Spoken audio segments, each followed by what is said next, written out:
de aspectos muy importantes que tienen relación o que conciernen con la población migrante en Aruba, una población que es supremamente importante, que ha contribuido de forma también importante en el crecimiento y desarrollo de Aruba. Tuvimos oportunidad de plantearle diferentes aspectos relacionados con temas de salud, de temas de educación, de temas laborales, de los temas de permisos en DIMAS, en DPL, así varios temas.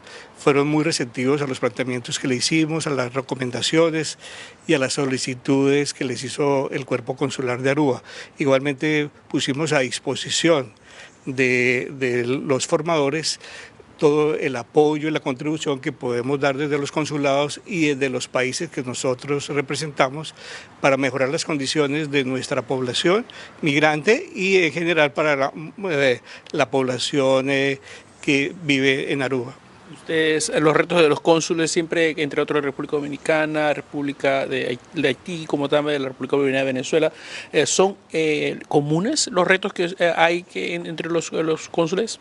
Sí, digamos que las problemáticas a resolver son similares, sí, porque pues estamos digamos, en una isla, en un país en el cual los temas confluyen, son los mismos para las diferentes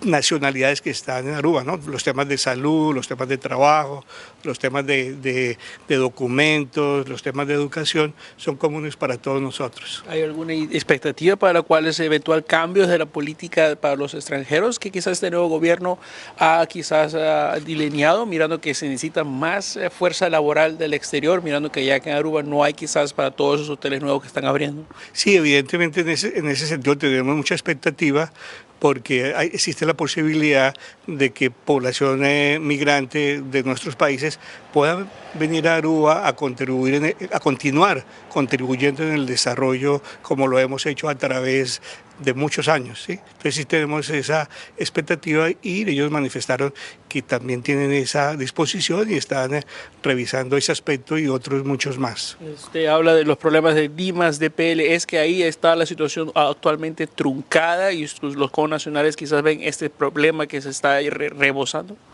Sí, nosotros le planteábamos y pues la verdad que no conocíamos exactamente la problemática que puede haber en estas diferentes organizaciones. A veces nos comentan que son temas de recurso humano, pero evidentemente sí creo que es necesario mejorar los tiempos y las oportunidades, dar respuestas sobre los permisos tanto de trabajo como residencia en Aruba, ¿sí? Nos parece que eso hay que seguir trabajando en esos aspectos.